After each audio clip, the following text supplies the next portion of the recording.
अर्जुन ने पूछा श्री भगवान से कि कौन ऐसा है जो ना चाहते हुए भी जबरदस्ती पाप करवा रहा है।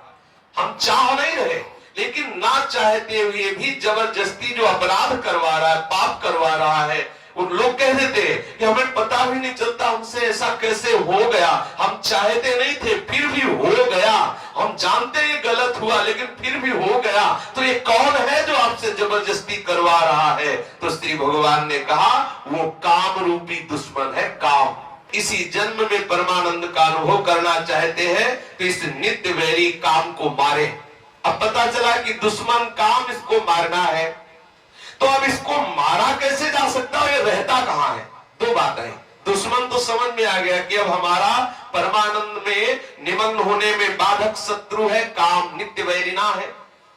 अब इस नित्य वैरी काम को मारा कैसे जाए और ये काम रहता कहां है।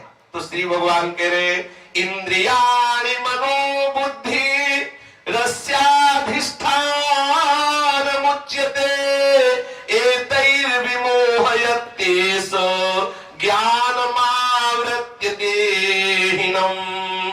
इंद्रियां, मन और बुद्धि इस काम के वासस्थान है। ये कामना इन इंद्रिय, मन और बुद्धि के द्वारा विवेक को ढककर देहाभिमानी मनुष्य को मोहित करती है। ये जो काम है कहां कहां रहता है, बोले इसके 5 स्थान है। एक है पदार्थों में, दूसरा है इंद्रियों में, तीसरा है मन में, चौथा है बुद्धि में और पांचवा है माने हुए अहम में। मैं स्त्री हूं, मैं पुरुष हूं, मैं करता हूं, मैं भोगता हूं। ये जो अंदर मैं स्फुरित होता है, क्रिया को स्वीकार करने वाला जो करता है, भोगों को स्वीकार करने वाला जो भोगता है, भोगता जीव नहीं है। अंतःकरण के अहम धर्म को स्वीकार करने के कारण वो जीव कहा गया है। यद्यपि वो कर्ता भोगता नहीं है, पर अविद्या के कारण वो अंतःकरण धर्म को अपने में स्वीकार कर लेता है, इसीलिए वो बंधन को प्राप्त हो गया है। पदार्थों में ध्यान देने का विषय, पदार्थों में, इंद्रियों में, मन में, बुद्धि में और माने हुए अहम में, इतनी जगह काम का वास बताया गया है। 5 स्थानों में देखने पर भी काम वास्तव में मुख्य स्थान उसका अहम है, माना हुआ अहम, उसी अहम में ये वास करता है। समस्त क्रियाएं शरीर, इंद्रियों, मन और बुद्धि से ही होती है। ये चारों कर्म करने के साधन है। यदि इनमें काम रहता है तो पारमार्थिक कर्म होने ही नहीं देता।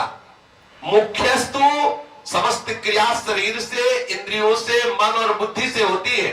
अगर मन, बुद्धि, शरीर और इंद्रियों में ही काम होता तो परमार्थिक क्रियाएं हो ही नहीं सकती थी, क्योंकि काम उनको आगे बढ़ने ही नहीं देता। मुख्यस्तु काम रहता है मैं में, अहम में।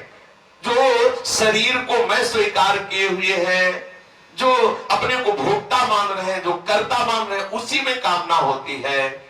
अगर मुख्यस्तु अहम की शुद्धि हो जाए, अंतःकरण में जो अहम धर्म है वो निष्काम हो जाए, तो मति निष्काम हो जाएगी, मन निष्काम हो जाएगा, इंद्रियां निष्काम हो जाएंगी, किसी भी तरह की कोई हृदय में अशांति, दुख नहीं रहेगा। मुख्यस्तु अहम को सुधारना है। इसीलिए गोस्वामी तुलसीदास जी ने कहा बिगड़ी जन्म अनेक की अब वही सुधरे आज।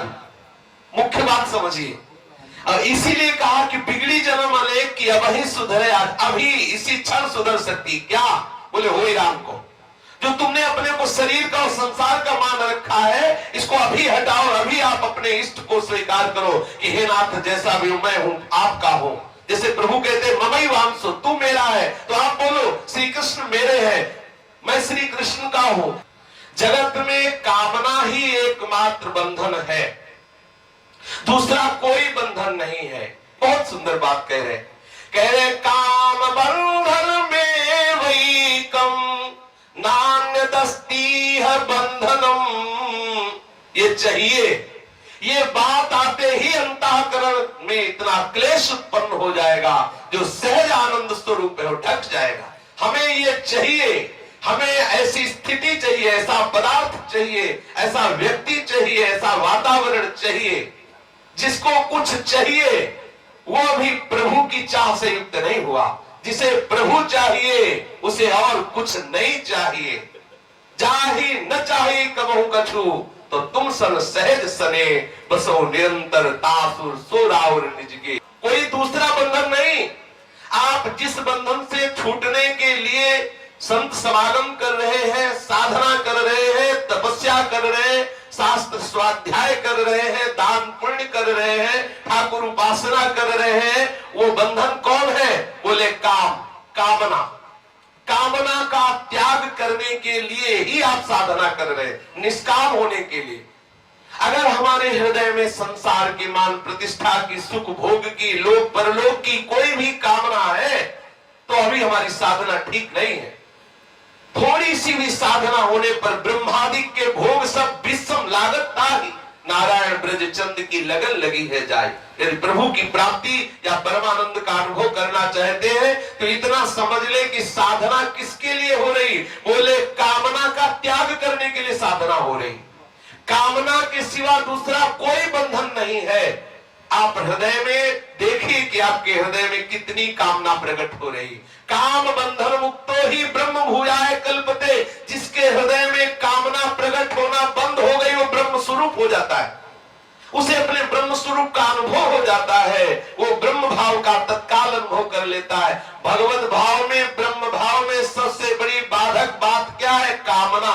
साधना किसके लिए हो रही? कामना के त्याग के लिए। तपस्या किसके लिए हो रही? इस कामना के त्याग के लिए। और हम सब कुछ कर रहे हैं कामना की पूर्ति के लिए। कोई न कोई लोक परलोक की, कोई न कोई प्रतिष्ठा मान की कामना। क्या साधना हो रही? क्या हो रही? ये जो इष्टापूर्त दान पुण्य, गौशाला और धर्मशाला, गौशाला, विद्यालय, जो भी औषधालय, जो भी है, इन सब का एक ही फल है कि हमारी मति निष्काम हो जाए, चराचर जगत को भगवत स्वरूप समझ करके हमें सेवा करने का भाव हो जाए, सबको सुख पहुंचाना, सबको सेवा भाव से संतुष्ट करने का भाव हो, किसी से सुख लेने का भाव ना हो, कोई कामना हो। इन सब का यही फल है। कामा संजायते क्रोधा, और क्रोधा स्मृति विभ्रमा, और स्मृति भ्रंशा बुद्धिनाशो बुद्धिनाशात् प्रणश्यति। कामना से क्रोध, और कामात् क्रोधो विजायते, ऐसा काम से ही क्रोध का प्रादुर्भाव होता है। तो बोले काम से क्रोध तब प्रकट होता है जब कामना पूर्ण ना हो। लेकिन यदि कामना पूर्ण हो जाए तब तो बात बन जाएगी। भाई कामना ना पूर्ण होने पर ही तो क्रोध होता है। हमारी कामना अनुकूलता की, अनुकूल विषय ना मिला तो प्रतिकूल होने पर क्रोध आ गया। लेकिन यदि वो कामना पूर्ण हो जाती तब तो ये सिद्धांत लागू नहीं होगा ना।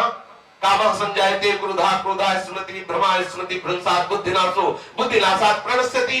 तो कह रहे कामना पूर्ण होने पर भी यही सिद्धांत है।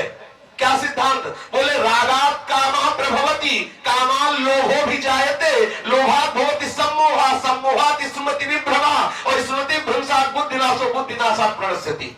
दोनों भाव में कामना हमारे नाश का ही कारण है। कामना पूर्ति तो लोभ से नाश होगा, और कामना में बाधक तो क्रोध से नाश होगा। इसलिए इस महाघातक दुश्मन काम से हमें बचना है, कामना से हमें हटना है।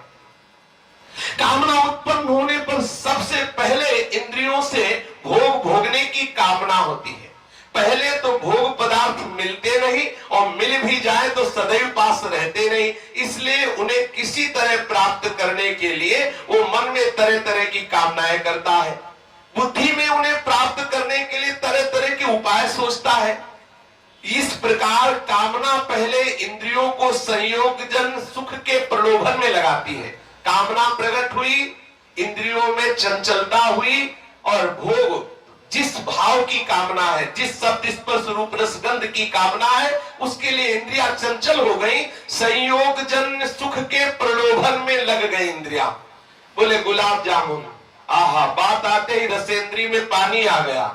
अब बुद्धि निश्चय करने लगी कैसे मिले गुलाब जामुन। अब हलचल शुरू हो गई हृदय में। ऐसे ही जिस भी विषय की कामना होती है, उस विषय के भोगने के लिए इंद्रिय में जो चंचलता होती, कितना अशांति, कितना क्लेश, वो सुख का प्रलोभन देकर के कामनाओं से जलाती है।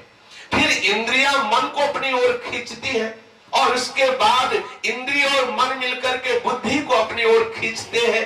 फिर ये देहाभिमानी जीव जो अंतःकरण के अहम धर्म को स्वीकार करके अपने को कर्ता भोक्ता मान बैठा है, अपने को स्थूल शरीर, सूक्ष्म शरीर, कारण शरीर मान बैठा है, वो विषय ने इंद्री को खींचा, इंद्री ने मन को खींचा, इंद्री और मन मिलकर बुद्धि को खींचा और बुद्धि ने उस जीवात्मा को खींचकर पतन के गड्ढे में डाल दिया। ये दुर्दशा हमारी हो रही है कामना के कारण। जीव हर साधन करके स्वाप्निक संसार को ही पाना चाहता है, जहां सुख नहीं उसी दुखालय में जाना चाहता है। यही अंतःकरण की अपवित्रता का स्वरूप है कि वो कामना का त्याग नहीं करना चाहता, कामना का नाश नहीं करना चाहता, वो कामना करके अपना नाश करवाना चाहता है। यही आशीर्वाद मांगता है। आशीर्वाद दीजिए कि हमारे पुत्र हो, हमारे परिवार बढ़े, हमारे संपत्ति बढ़े। काहे के लिए? हम और दुर्गति को भोगे, अभी छके नहीं है और भोगे। ये समझ नहीं पा रहा, वो ये समझ रहा है कि बड़ी सुख सुविधा बढ़ रही संत महात्माओं की कृपा से। संतों की कृपा का लक्षण है अनंत परमात्मा स्वरूप में आपकी चित्त वृत्ति का लग जाना, ना कि संसार बढ़ना। जो आपको संसार बढ़ावे की तरफ ले जा रहे हो तो समझ लेना आपके ही भाई है, वो आपके ही हिसाब किताब वाले हैं। वो प्रभु के मार्ग के पथिक नहीं है। भेष कुछ भी हो, रूप कुछ भी हो, पद कितना भी बड़ा हो, चाहे जितनी ऊंचाई पर बैठे हो, उनकी सोच बहुत नीची है। श्री कृष्ण चरणारविंद में प्रेम प्रकट हो जाए, यही संत समागम का फल है, संतों के संग का फल है। ये संसार झूठा नजर आने लगे, ये संसार बंधन क्लेशदायक जो है वास्तविक अनुभव में आने लगे। इसलिए सावधान होकर देह के अभिमान से जो युक्त हम हो चुके हैं कि मैं पुरुष हूं, मैं स्त्री हूं, इस भाव को त्यागने की चेष्टा करें। ये कैसे त्यागा जाएगा? मैं न स्त्री हूं, न पुरुष हूं, न गृहस्थ हूं, न विरक्त हूं, मैं श्री जी का हूं। हम श्री जी के हैं, हम श्री कृष्ण के हैं, हम श्यामा श्याम के हैं। इस भाव को आप झूठे से हिलाओ, झूठे से। देखो, ये बिल्कुल सिद्ध बात समझ लो, इस सृष्टि में एक चमत्कार है। क्या? आप किसी से रोज बोलो मैं आपको प्यार करता हूं, आप देखो एक दिन आप जी नहीं पाओगे इसके बिना। झूठ से बोलो मैं आपसे प्यार करता हूं, आपसे प्यार करता हूं, एक दिन आएगा कि आप उसके बिना जी नहीं सकते। झूठे से इस सृष्टि में करके देखो। आपको रुचे ना, लेकिन आप कोई व्यसन जैसे करते हैं लोग, पहले नहीं रुचता फिर उसके बिना जी नहीं सकते। आप झूठे से बोलो हे प्रियालाल मैं आपका हूं, हे प्रियालाल मेरा कोई नहीं सिर्फ प्रियालाल। आप झूठे से बोलो, एक दिन जी नहीं पाओगे इनके बिना। आप कह के तो देखो, आपको लगता है केवल कहने से हो जाएगा, हो जाएगा केवल कहने से। आप कहना तो शुरू करें। वाणी तो समर्पित हुई, कहने से क्या हुआ? वाणी समर्पित हुई। मैं श्यामा श्याम का हूं, श्यामा श्याम के सिवा मेरा कोई नहीं है। ऐसा यदि आप बोलते रहोगे तो आपके अहम धर्म में इसका प्रभाव पड़ेगा जाके। ये अहम धर्म से ही बना हुआ ये जीव है। मैं स्त्री हूं, मैं पुरुष हूं, मैं करता हूं, मैं भोगता हूं, इसी राग में बंधा हुआ, इसी जड़ता से अपना संबंध माने हुए नाना प्रकार के दुख भोग रहा है। इसलिए उठो और इस काम रूपी दुश्मन को मारो। शेष चर्चा आगे। श्री राधा वल्लभ लाल की जय।